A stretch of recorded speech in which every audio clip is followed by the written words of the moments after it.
Um livro de Lídia Jorge, adaptado ao cinema. O Vento Assobiando nas Gruas chega na próxima semana ao grande ecrã e no ensaio geral conversamos com a realizadora Jeanne Valls. Entrevistamos o Prémio Camões, Germano Almeida, sobre o seu mais recente romance Infortúnios de um Governador nos Trópicos. Vamos ao teatro ver A Senhora de The Book, no Trindade, com Cuxa Carvalheiro, e escutamos um disco que tem como tema a infância, composto pelo luso-americano Stephen Gillan. Seja bem-vindo ao ensaio geral. João Paulo, é só para dizer que a nossa avó morreu ontem, na fábrica. Teve a sua antestreia em Aveiro, na capital portuguesa da cultura, e chega na próxima semana aos cinemas o filme O Vento Assobiando nas Gruas, de Jeanne Valls, inspirado no livro homónimo de Lídia Jorge. Rodado no Algarve, o filme protagonizado pela atriz Rita Cabasso conta a história de Milene Leandro, uma jovem que, com a morte da avó, se sente abandonada pela família. Ela é acolhida por uma comunidade cabo-verdiana que habita uma antiga fábrica de conservas que pertenceu à sua família. Esta personagem foi essencial para a decisão da realizadora de origem suíça querer adaptar o livro para o cinema. Sobretudo a personagem principal da Milene, que acho que é uma personagem muito viva, muito forte, que mesmo que a história esteja radicada nos anos 90, continua a ter uma contemporaneidade muito grande. Isso de um lado, e do outro lado a riqueza das camadas de história portuguesa que estão ali por trás. Acho que isso tudo faz uma história muito visual e muito possível de se adaptar ao cinema. Com música de Dino de Santiago, O Vento Assobiando nas Gruas conta com um elenco de atores em que se incluem Milton Lopes, Beatriz Batarda, Carla Maciel, João Lagarto ou Romeu Runa. Com a participação especial de Ana Zanatti, o filme foi rodado durante a pandemia e a realizadora diz que isso trouxe vantagens. Tivemos restrições a nível de quantas pessoas é que podíamos juntar num sítio. Tentámos criar umas poucas bolhas para ter umas famílias de pessoas que estavam de qualquer modo no seu dia a dia juntos, mas também tivemos coisas boas da pandemia, é que ao nível de dinheiro os hotéis na altura no Algarve estavam vazios, portanto pudemos alojar a equipa toda para preços razoáveis e não havia ninguém lá de nenhum. As praias estavam vazias, para isso era maravilhoso. O Algarve sem gente é um paraíso. Jeanne Valls escreveu o argumento desta sua terceira longa-metragem, que é uma produção luso-suíça. Ao ensaio geral explica a importância central que a atriz Rita Cabasso assume ao vestir a personagem de Milene. Ela é das atrizes que eu vi que conseguia também dar esse lado cômico, esse lado burlesco, porque ela está a sofrer imenso, mas ela tem um lado muito forte, muito leve e mesmo cômico. O Vento Assobiando nas Gruas chega aos cinemas na próxima quinta-feira.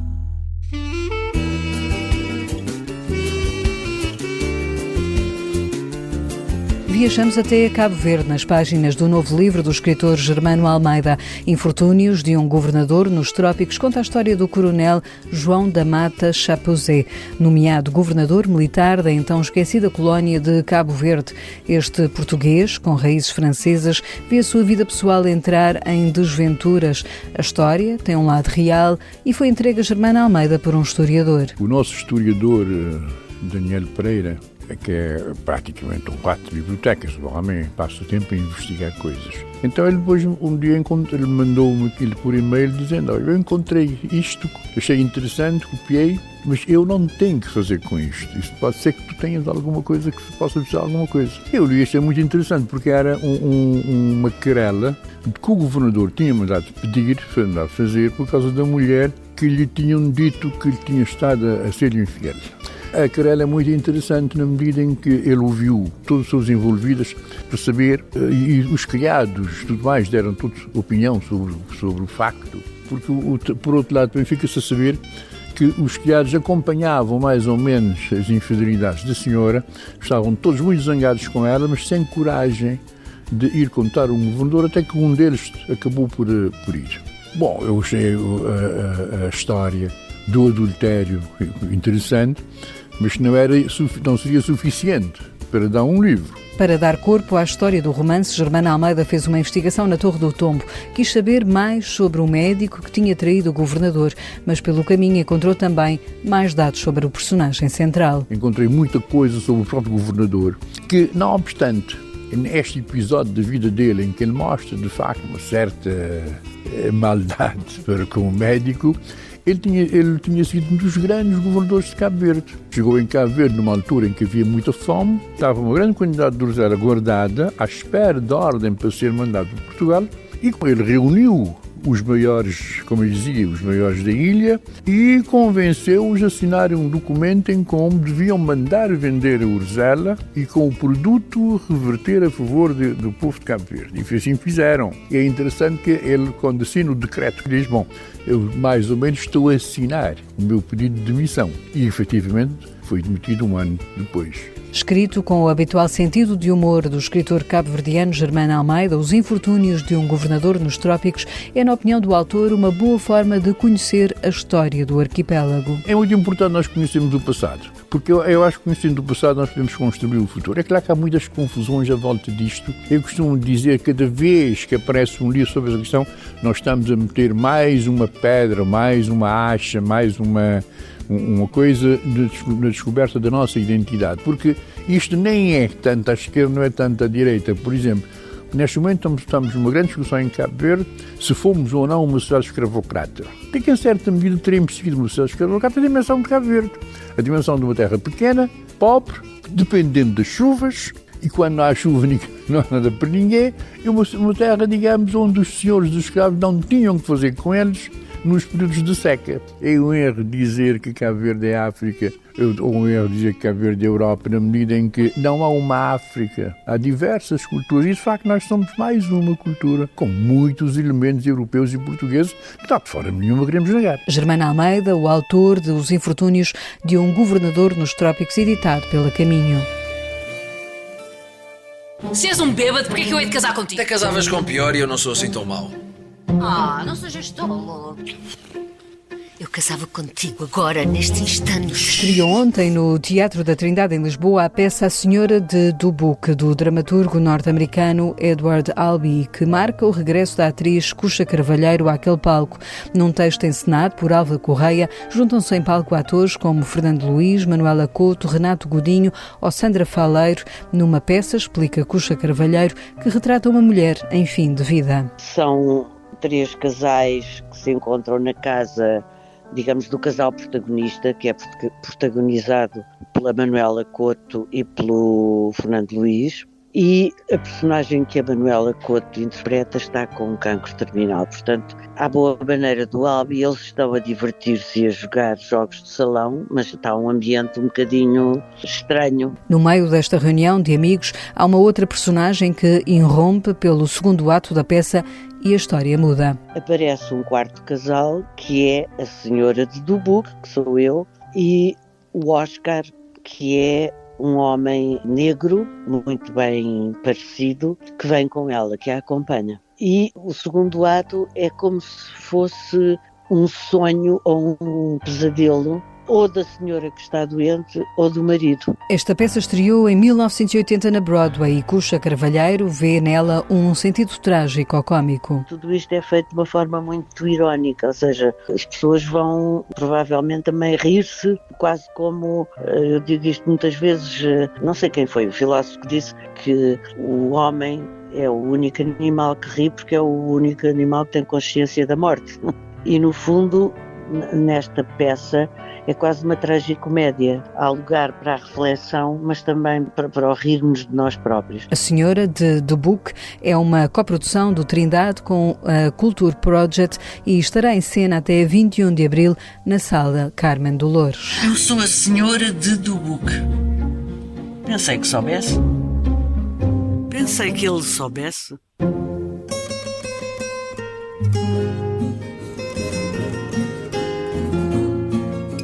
No ensaio geral, escutamos agora a crónica de Guilherme de Oliveira Martins, o nosso colaborador do Centro Nacional de Cultura, que nos fala hoje do livro de Germana Almeida. Infortúnios de um governador nos trópicos é um retrato singular da cabo-verdianidade na segunda década do século XIX que Germana Almeida nos apresenta, com um misto de relato histórico e de procura das vicissitudes do género humano. Além de se reconhecerem as qualidades do romancista, que nos tem habituado a partilhar o prazer da escrita e da urdidura de uma história que junta a ironia e o drama, mergulha na gênese da história de Cabo Verde e da sua governação. E encontramos aqui o dedo criterioso do historiador Daniel Pereira, que nos dá o quadro em que tudo se desenrola.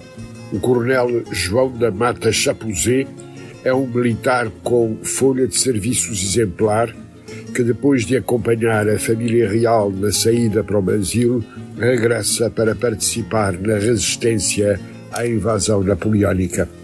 É nomeado governador militar de Cabo Verde com a missão essencial de impedir devaneios de quantos pensavam na integração das ilhas do Brasil, onde agora estava a capital do reino. E instala-se na nova capital das ilhas, a Vila da Praia.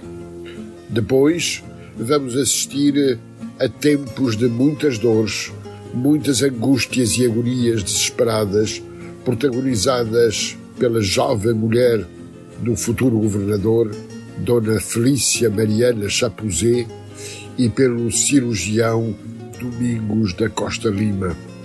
E o romance é a história de uma querela e de um escândalo. Intervirão neste drama a ira do coronel Chapuzé, a verdura da jovem Felícia Mariana, a perseverança de Dom Jerónimo do Barco da Soledade, bispo da Diocese de Cabo Verde, a sombra de um cirurgião e o destino. O retrato é o da passagem do absolutismo ao liberalismo. O cenário é o da sociedade cabo-verdiana, que manifesta uma identidade cada vez mais própria. Dona Felícia revela-se a Dom Jerónimo como senhora fina, educada e com um grande sentimento de religiosidade, que amava com um profundo sentimento de gratidão o seu tio e marido. E num jogo em que há reviravoltas surpreendentes entre tragédia e regeneração, é uma serena história que se impõe.